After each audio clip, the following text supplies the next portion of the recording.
stared out the window in shock. My father had been working in the fields for 2 straight days and nights without stopping to rest. When I ran over to him, my chest tightened with pain. I wanted to help, but all I got in return was his angry shouting.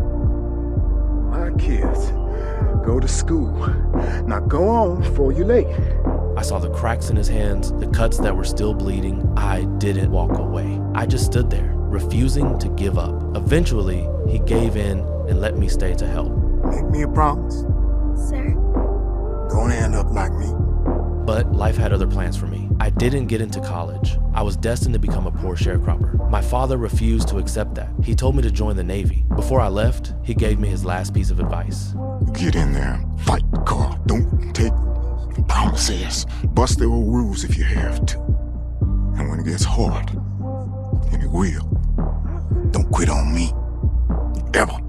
With all of his hopes on my shoulders, I enlisted in the U.S. Navy. I was full of fire, convinced that this was my chance to change my life. But the moment I arrived, I realized how far that dream really was. In the Navy of the 1,950 seconds, a black man did only the lowest jobs: washing dishes, serving food, running errands. No chance of moving up. Reality crushed my dream before I even got started. Even my own people laughed at me. Still, I refused to quit. One day, the sun was beating down on the deck. White sailors were jumping into the ocean, swimming and having fun. We stood off to the side, just watching. I stared at the water, and something burning inside me started to roar. And then I jumped. The whole ship lost its mind. The captain snapped and ordered his men to drag me out. I swam with everything I had. I wanted to prove myself. I wanted to break the invisible wall holding me back. They chased me hard, but they never caught me. That night, they threw me into the brig, but the captain had seen something in me. He saw courage. He sent me to dive school. Thank you, sir.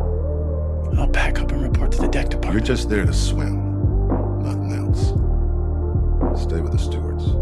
I had no idea what was waiting for me there. The hatred was even worse. I was the first black trainee. The moment I walked in, a white guy spit right in my face. I didn't hit back, but that was only the beginning. When the instructor assigned rooms, no one wanted to stay with me. They cursed, packed their bags, and left. The instructor just stood there coldly. Only Snow stayed. He was an outcast too. We became friends. He didn't care about my skin color. We shared the same dream. But soon, the instructor went after him, humiliated him during training, whipped him with a belt, pushed him into freezing water. I begged him to stop, but he didn't even blink. Snow held his breath for 2 full minutes. When he finally came up, the instructor said he'd failed and kicked him out. He told me to quit as well. That night, while I was sleeping, he walked into my room. He dumped a bucket of ice-cold water on me. Rise and shine, Cookie. Time for training.